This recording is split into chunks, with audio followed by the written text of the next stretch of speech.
One of the animations you can add to an object on your slide is a motion path, a defined route that the object follows from point A to point B.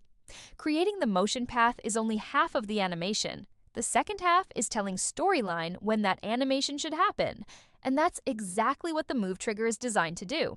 In our example, we're moving Lucas from the left side of the slide to the right. You might do this because his original position is where you now need to place new content, but you still want him visible on the screen. Moving him to the right side gives you room for both, the new content and the character. Now, let's look at how we set up the action for this trigger. We first created the motion path and gave it its own name in the animation panel. As we've talked about before, naming your objects and animations helps you stay organized, especially when your project starts to grow. In this example, we named the path Lucas Motion Path. That name carries over into the trigger wizard, making it easy to select and link the correct path. The emphasize trigger works in a similar way.